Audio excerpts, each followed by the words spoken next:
Il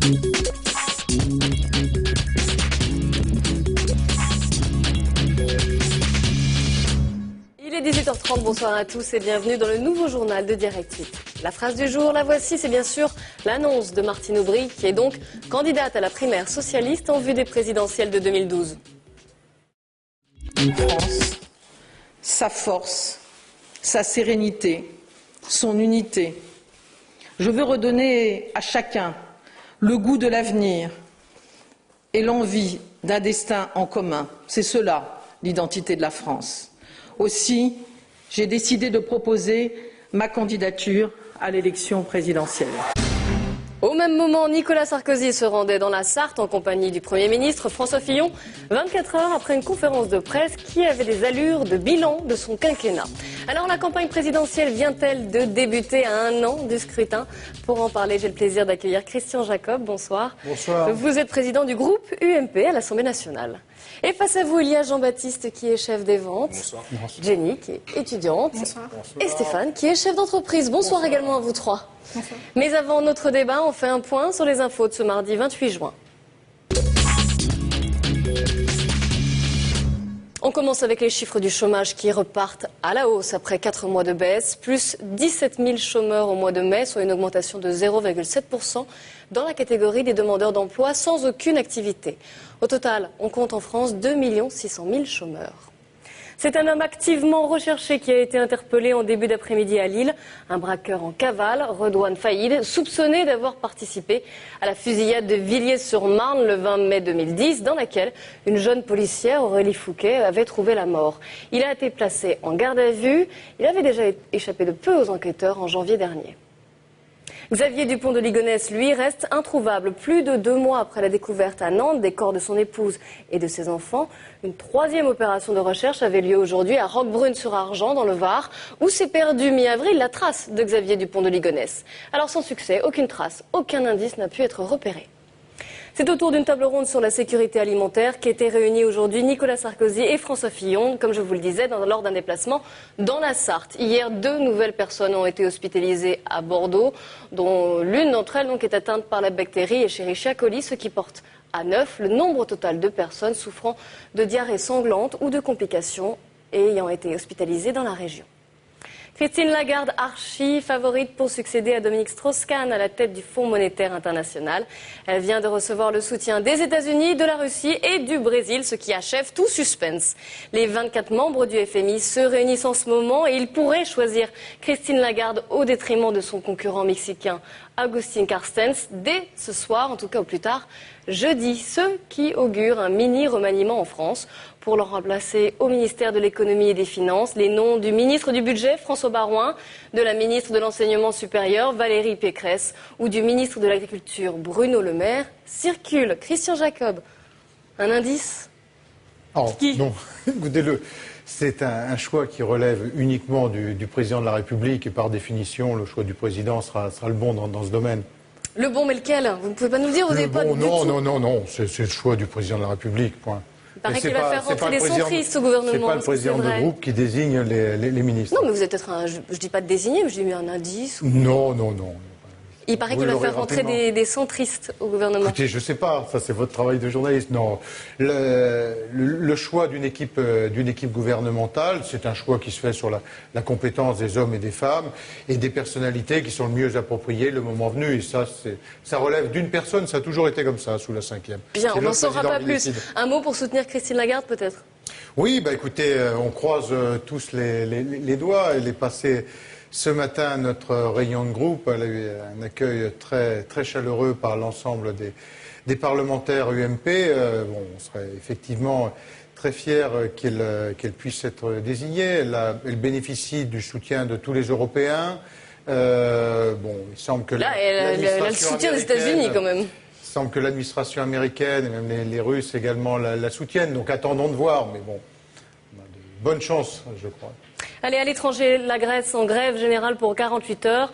Une journée de manifestation qui a débuté dans le calme, mais très vite, de nombreuses heures ont opposé les manifestants aux forces de l'ordre à Athènes. En tout cas, des milliers de personnes sont descendues dans la rue contre le plan d'austérité en ce moment en discussion au Parlement.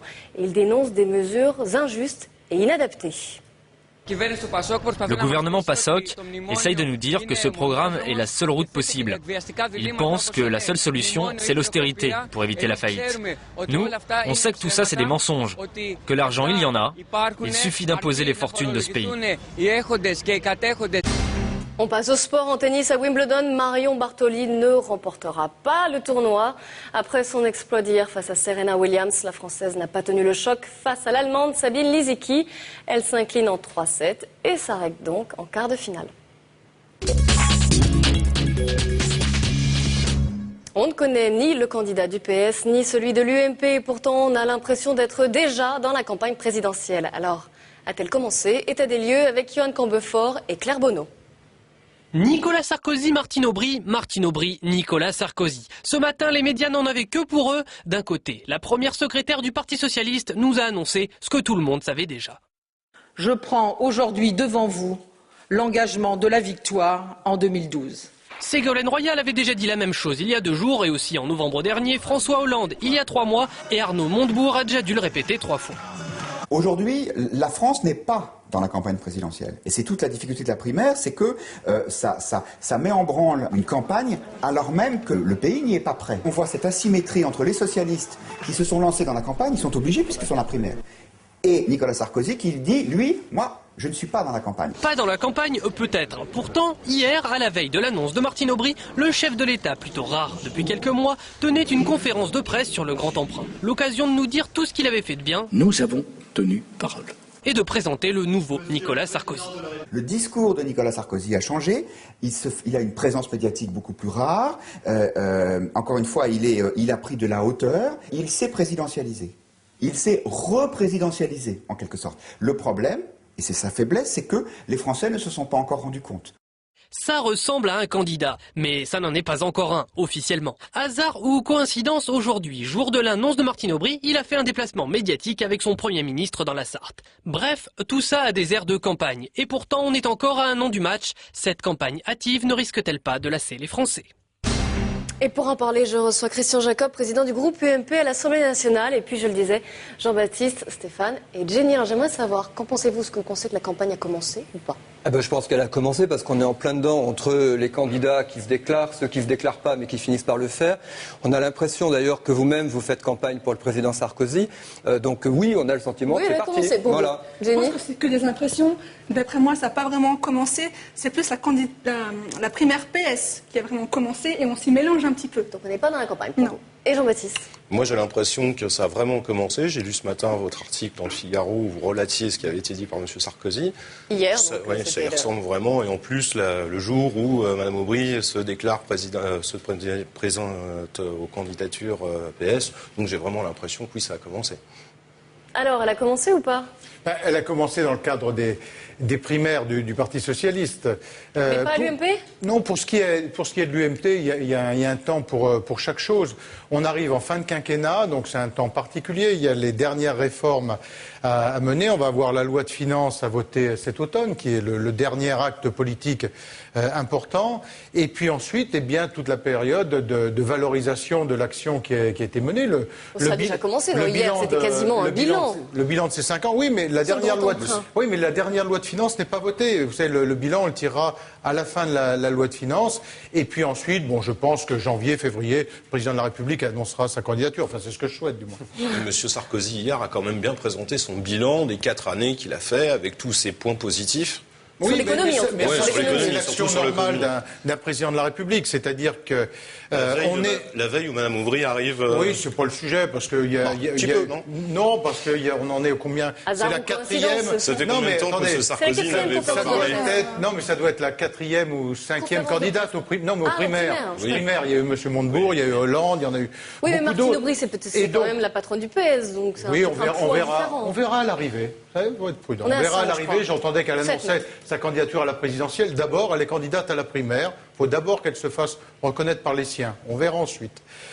Sur le reste, le président de la République, le gouvernement, on est dans l'action. Donc il est normal que dans l'action politique, régulièrement, le point soit fait. Mais le temps de la campagne, il viendra un peu plus tard parce que en ce moment, on est en train d'organiser les conventions, ce que ne fait pas le PS. Nous, depuis Jean-François Copé, depuis maintenant 4 mois, 5 mois, pratiquement chaque semaine, on a une convention sur un sujet. Donc un débat, en fait. Et puis cet automne, eh bien, à partir de ces différentes conventions sur la compétitivité, sur la ruralité, sur les régimes sociaux, sur la protection sociale. Moi, j'ai quand même le sentiment pour l'UMP que le président fait campagne par procuration. C'est-à-dire qu'il se dit, moi, non, je suis dans l'action, on l'a encore entendu hier, mais vous, tous, êtes dans le combat, si je puis dire, ou en tout cas terriblement dans les médias, pour dire...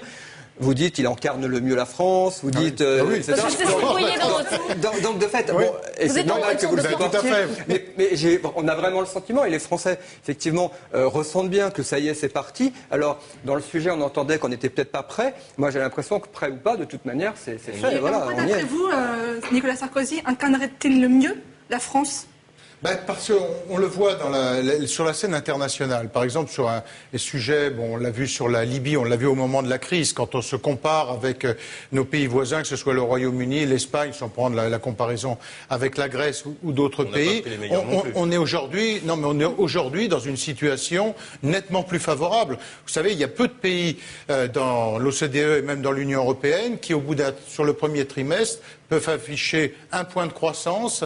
On est à 3,5. Si on se compare à la Grèce... Non, mais je ne compare pas la Grèce. Je vous demande de comparer avec le Royaume-Uni ou n'importe quel pays de l'Union européenne. Sur les emplois manufacturiers, c'est 3,5. Oui, on peut comparer avec l'Allemagne. Sur les emplois manufacturiers, 3,5% d'augmentation des emplois manufacturiers. C'est-à-dire qu'il faut revenir 10 ans en arrière pour avoir une création nette d'emplois. Le bilan de M. Sarkozy est plutôt positif. Bah oui. Écoutez, forcément, il ne va pas dire... Revenons-en à notre débat sur la campagne. Ce qui me fait dire que la campagne est partie, c'est que, en fait, et vous avez employé le mot de comparaison. Et ce qui est intéressant, je trouve, dans cette période, et ce qui m'a frappé chez le président Sarkozy, c'est qu'ils disent, moi, je n'ai pas le temps de faire campagne parce que je suis le président de la France, du G20, du G8, etc., et d'un club de foot et d'autres choses encore. Et donc, effectivement, d'accord. Et donc, on a le sentiment, en effet, qu'on est sur un terrain de la comparaison, où en fait on se compare aux autres pays, on se compare aux autres candidats, et quelque part c'est une espèce de campagne à l'envers. Donc c'est bien pour vous qu'elle ait commencé maintenant ? Alors moi je trouve que c'est une chance pour nous. On va peut-être en avoir un petit peu assez vite fait parce que c'est quand même un peu toujours la même chose, mais j'espère, et franchement j'attends ça de vous les politiques, qu'on mette à profit ce temps pour aller au fond des sujets, pour arrêter de faire en sorte que les gens se parlent entre eux au sein du microcosme et qu'on nous parle finalement à nous. Voilà. Et donc peut-être le temps sera utilisé comme ça. Je pense que la question, c'est pas si... Je peux répondre là-dessus, Mais allez-y. Jenny, et puis ensuite Christian Jacob. C'est pas la campagne qui est commencée trop tôt ou pas trop tôt. C'est l'enjeu maintenant qu'il va falloir faire, c'est de créer l'événement. Et à chaque fois, les politiques vont devoir trouver quelque chose pour être dans les médias et pour rester dans la tête des gens. Christian Jacob, vous vouliez répondre à Stéphane ? Ce qu'on a voulu faire, oui, justement, sur nos conventions. Ce que l'on organise, par exemple, il y a 15 jours, il y avait la convention sur la ruralité. Et la convention sur la laïcité, on s'en souvient. Oui, mais je pense celle de la ruralité parce qu'elle est plus récente. On a fait intervenir des représentants des syndicats agricoles, des maires ruraux, des représentants des services publics en milieu rural, ce qui permet d'associer complètement la société civile et chaque semaine de prendre un sujet à bras-le-corps. Et c'est comme ça que petit à petit, on se prépare à construire un projet et ensuite, le président de la République, le moment venu, en fera son miel. Au PS, ils ont déjà un programme. Non, si, aujourd'hui, non. Si, ils l'ont acté, ils l'ont dit. Ils ont dit, voilà, on a un programme. Non, simplement... Il n'y a aucun autre, je vous invite à la comparaison aussi, il n'y a aucun autre parti politique qui chaque semaine prend un sujet à bras-le-corps, fait une convention avec des représentants de la société civile, sort une dizaine ou une quinzaine de propositions.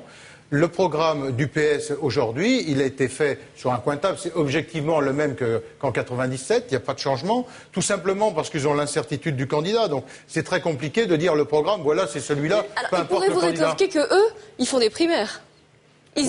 Mais parce qu'ils sont en incapacité d'avoir un candidat qui émerge et donc ils sont effectivement prisonniers de ces primaires, ce qui n'est pas sans poser des difficultés internes. C'est ce qui fait qu'on n'est pas dans la vraie campagne. Justement, cette primaire, c'est ce qui fait qu'on n'est pas dans la vraie campagne présidentielle. Non, parce qu'on est plus dans la campagne des égos que dans la campagne du fond. Oui, mais moi j'ai quand même une question là-dessus, justement, quand vous dites on fait régulièrement des conventions, etc. Et ce qui m'avait frappé avec le débat sur la laïcité en particulier et sur l'identité nationale auparavant, et donc là, plus on va se rapprocher de l'échéance, plus je me pose cette question, est-ce que finalement c'est l'UMP qui fait campagne ?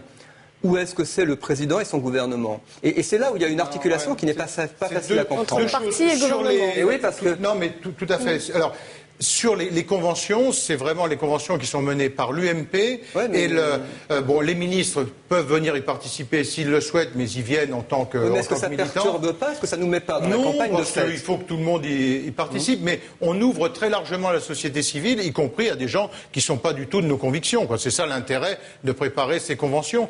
C'était un peu la marque de fabrique de Copé, c'est-à-dire de faire venir des gens qui peuvent avoir des convictions opposées, mais qui contribuent au débat, puis qui nous permettent de nous forger un corpus d'idées. Martine Aubry, est-ce qu'elle vous fait peur? Non, pas plus que les 3 ou 4 autres candidats. Vous savez, à l'arrivée, il y aura un candidat socialiste qui sera solide, sérieux, que nous aurons affronté. Donc, mais que ce soit Martine Aubry ou François Hollande ou Montebourg ou un autre, moi je ne sais pas lequel. Face à Nicolas Sarkozy, donc. Moi je souhaite que Nicolas Sarkozy soit candidat. Maintenant, on va poursuivre ce débat sur Internet maintenant, sur le site lenouveaujournal.fr. Vous ne bougez pas. Et tout de suite, c'est Jean-Marc Morandini qui prend le relais en direct. Bonne soirée à tous, à demain, 18h30.